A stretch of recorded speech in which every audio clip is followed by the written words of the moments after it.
कर कमल बीतीड़े अम्बु निवार सस्पै ननमययुतेयं मालिनी भोगिलोकै। कर कमल बीतीड़े अम्बु निवार सस्पै तरु शकुनि कुरंगा मैथिलीयान पुष्य भवति मम विकार तेषु दृष्टेषु कोऽपि द्रव इव हृदयस्य प्रस्तौद्भेदयोग्य द्रव इव हृदयस्य प्रस्तौद्वेगयोग्य। तो अब महाराज और वासंती के बीच की बात है। वासंती जी महाराज से पूछ रही हैं, अर्थात भगवान से पूछ रही हैं। तो राम कह रहे हैं कि यही सखी वासंती नामिंतम स्थितुम, अर्थात हे सखी वासंती आओ बैठो। वासंती उपस्थित शास्त्र, अर्थात वासंती बैठती है और आंखों में आंसू भर करके भगवान से कुछ पूछती है। क्या पूछती है? करे महाराज, हे महाराज, आपी कुशलम कुमार लक्षणम। महाराज से अब कुमार लक्ष्मण की सकुशलता को पूछ रही हैं कि महाराज हे भगवान, कुमार लक्ष्मण ठीक तो हैं? कुशलम कुमार लक्ष्मण से, अर्थात कुमार लक्ष्मण अब ठीक तो हैं। तब भगवान की देखिए यहाँ पे भगवती जी लिख रहे हैं कि अनाकरणीय अभिनीयम, अनाकरणीय अभिनीयम, अर्थात भगवान राम क्या कर रहे हैं? वो अभिनय कर रहे हैं, अभिनय कर रहे हैं कि कुछ हम सुन न सकें। काहे कि वो सोच रही है कि सोच रहे हैं भगवान जी कि अगर हम कुछ बोले तो वासंती हम पे सवालों का बौछार कर देगी, सवाल पे सवाल पूछेगी। इसीलिए वो अभिनय करते हैं कि अनाकरणीय अनाकरणम अभिनीय, अर्थात वह न सुनने का अभिनय करते हैं। लेकिन भगवान को यह पता नहीं है कि वासंती कुछ ऐसी वसंतियाँ होती हैं कि जब तक वह जवाब पाएंगी नहीं तब तक बोलेंगी। तो यह अभिनय कर रहे हैं कि कुछ हम सुने नहीं है, और न सुनने का अभिनय करते हुए भगवान एक श्लोक बोल देते हैं। और उस श्लोक में कह रहे हैं क्या कि कर कमल वितीर्ण अम्बु निवार सस्पै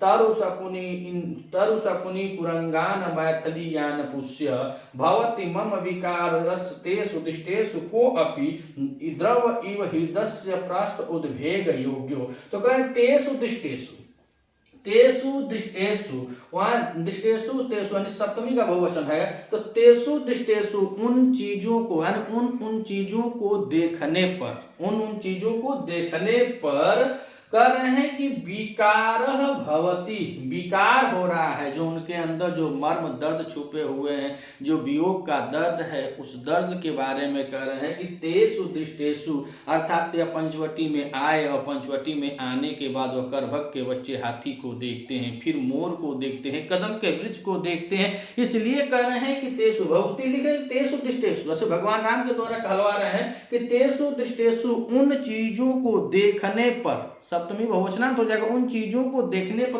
उन चीजों को देखने पर विकार भवति, विकार हो रहा है। कहाँ? तो कह रहे हैं मम हृदय से, मेरे हृदय को, मेरे हृदय में जो है वह विकार उत्पन्न हो रहा है। काहे हो रहा है? तो कह रहे हैं कि उन चीजों को देखने पर, और क्या क्या चीजें हैं वो पहली और दूसरी लाइन में बताएंगे। लेकिन कह रहे हैं कि तेषु दृष्टेषु मम हृदयस्य विकार भवति, उन चीजों को देखने पर मेरे हृदय में क्या हो रहा है? विकार उत्पन्न हो रहा है। वह कैसा उत्पन्न हो रहा है? तो कह रहे हैं कि प्रस्थ उद्भेद योग्यो, प्रस्थ उद्भेद योग्यो, यानी कि एक कोई स्रोत निकल गया हो। स्रोत जैसे हम नदी किनारे अक्सर हम लोग जहाँ हैं, यहाँ पे घाघरा नदी धोरी घाट में है, अगर उसके किनारे पे हम लोग देखते हैं तो वहाँ पे जो अस्थायी निवासी हैं तो हम थोड़ा गड्ढा बनाते हैं। जैसे गड्ढा बनाते हैं ना तो नदी किनारे जो बालू है उससे सोता बन जाता है और उसमें जल अपने आप से आने लगता है। चाहे गर्मी हो, चाहे कोई भी दिन हो, गर्मी हो, बारिश हो, ठंडी हो, अगर सोता बन जाता है तो उसमें पानी एकत्रित होने लगता है। तो उसी को कह रहे हैं प्रस्थ उद्भेद योग्य, अर्थात मेरे हृदय में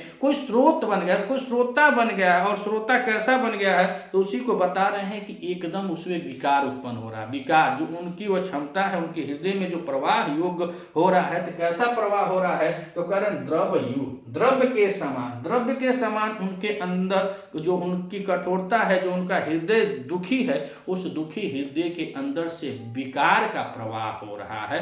ऐसा ऐसा बता रहे हैं कि तेसु दृष्टेषु उन चीजों को देख करके मम मने मेरे हृदय से मने हृदय में विकार भवती विकार हो रहा है। और कैसे हो रहा है तो कर्म प्रस्त उद्भेद योग्य अर्थात जैसे उस प्रवाह का जो स्रोत होता है वो स्रोता निकल गया, मतलब स्रोत बह रहा है। क्या वो भी कैसा बह रहा है तो द्रव यू यानी द्रव तरलता के लिए तरलता के तुल्य तरलता के समान उसमें से विकार उत्पन्न हो रहा है। अब क्या क्या देखने पर तो पहली और दूसरी लाइन में बताएंगे कि कर कमल वितरण अंबुर निवार सस्पे तरु शकुनी कुरंगान मैथिली यान पुष्य। तो मैथिली से किसका बोध हो रहा है तो माता सीता का बोध हो। तो सीता के लिए कह रहे हैं कि माता सीता ने यान माने जिन्हें अपुष्यत माने पाला था, मान यान माने जिसे अपुष्यत मानते द्वितीय का बहुवचन है आयान। और यहाँ पे देखें तो तरु शकुनी कुरंगान भी द्वितीय का बहुवचनांत है। तो इसीलिए करें यान अपुष्यत जिसको पाला था, किसने मैथिली ने माता सीता ने जिसको पाला था उसको तेसु दृष्टेषु उनको देखकर मम हृदय मेरा हृदय जो हो रहा है वह कैसा हो रहा है तो विकार उत्पन्न हो रहा है, इनके हृदय में विकार उत्पन्न हो रहा है। मैथिली यान पुष्यत मैथिली ने जिसको पाला था। अब कैसे पाला था तो कर कमल कर माने हाथ, कमल माने कमल। तो कमल के स्वरूप वाले हाथ वाली या कमल स्वरूप हाथों वाली कर कमलों वाली, इसीलिए करें कमल के स्वरूप या कमल के समान जिनके हाथ हो उन हाथों से वितीर्ण अंबु निवार सस्पे। वितीर्ण माने बांटना होता था, बांटती थी। अंबु माने होता है जल, अंबु माने होता है जल, सस्प माने होता है घास और निवार माने होता है अन्न विशेष होता है। अन्न विशेष मतलब या चावल के दाने इत्यादि।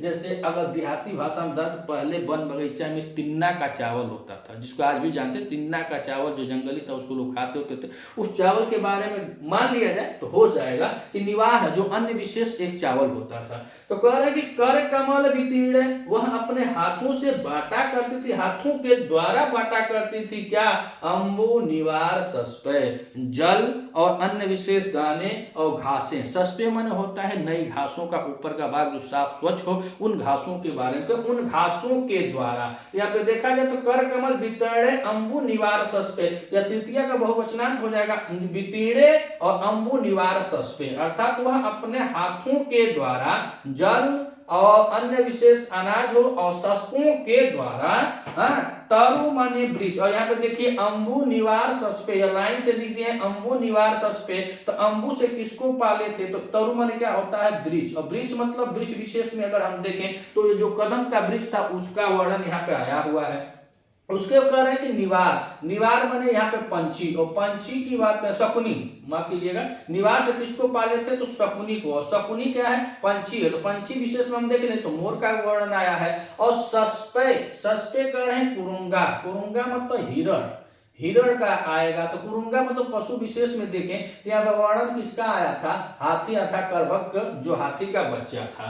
तो कह रहे कि कर कमल वितीर्ण अंबु निवार सस्पे मैथिली यान पुष्यत माता सीता ने जिन हाथों से जिसको पाला था। मैथिली यान पुष्य माता सीता ने जिसको पाला था किससे अपने हाथों से कर कमलों के द्वारा वितीर्ण माने बांट कर अंबुर निवार सस्पे। तो अंबु और निवार सस्पे अर्थात जो जल है अन्य विशेष अन्य है और सस्प अर्थात माता सीता जो पंचवटी में रही होंगी तो एकत्रित की रही होंगी, गोदावरी से स्वच्छ जल लाती रही होंगी। तो उस जल से वह अपने तरु यानी वृक्षों को, और एक ही वृक्ष नहीं जो कदम है अनेकों वृक्षों को पाली होंगी वहां पे जब जल दे रही थी। लेकिन कदम का वर्णन है इसीलिए तरु विशेष में कदम को माना जाएगा। और कह रहे हैं कि शकुनी, और शकुनी जो मोर पंछी है तो उसी को दाना नहीं डाली होगी जो मोर दिखाई दे, और भी पंछियां रही होंगी तो और पंछियां रही इसलिए शकुनी यानी पंछियां विशेष में हम मोर को मान लेते हैं। और कह रहे हैं सस्पे जो कुरुंगान है जो पशु विशेष है अर्थात जो हाथी है हिरण है। पिछले श्लोक में हम लोगों ने देखा कि बता रहे थे कि यही वह स्थान है जहां माता सीता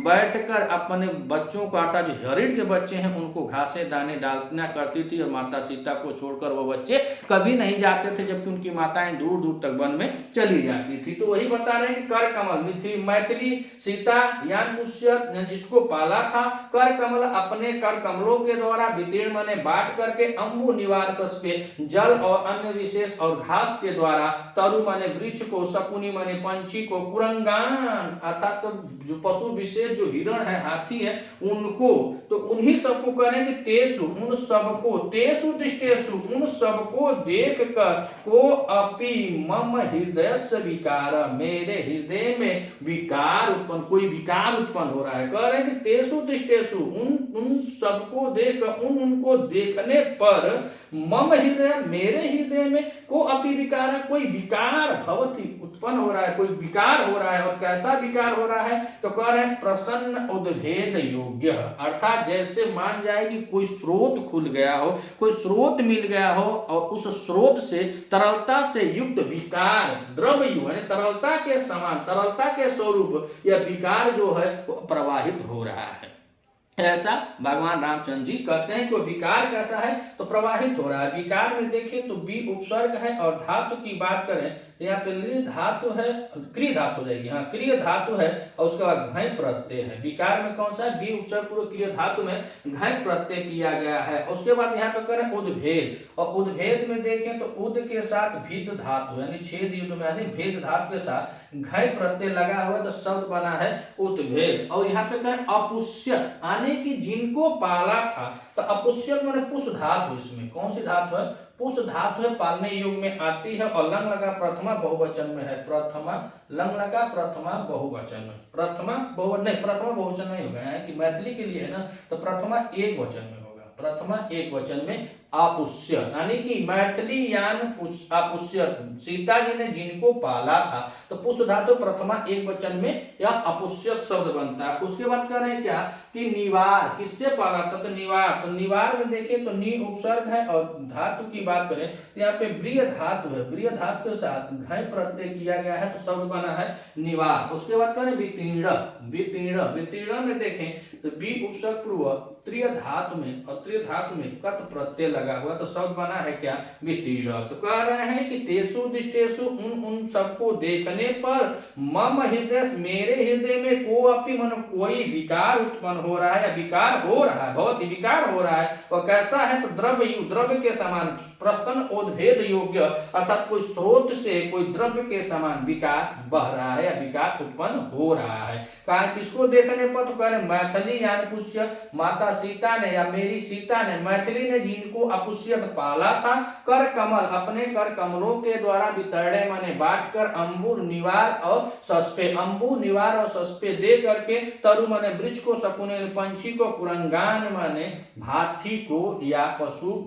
विशेष हाथी या हिरण को, जिन हाथी को, जिन पंछी को, जिस मृग को और जिस वृक्ष को उन्होंने पाला था उसे देखकर मेरे अंदर विकार उत्पन्न हो रहा है, ऐसा भगवान रामचंद्र जी कह रहे हैं। लेकिन सोच रहे हैं कि मैं ऐसा कह दूंगा और न सुनने का अभिनय कर लूंगा तो वासंतिया फिर सवाल नहीं करेगी। लेकिन फिर दूसरे श्लोक, इसके बाद फिर श्लोक में वह फिर जवाब सवाल करती है भगवान रामचंद्र से। अगर आप इस चैनल पर नए हैं तो चैनल को सब्सक्राइब कीजिएगा, वीडियो अगर आपको अच्छी लगे तो अधिक से अधिक शेयर कीजिएगा। मिलते हैं अगले वीडियो में, तब तक के लिए नमः संस्कृता।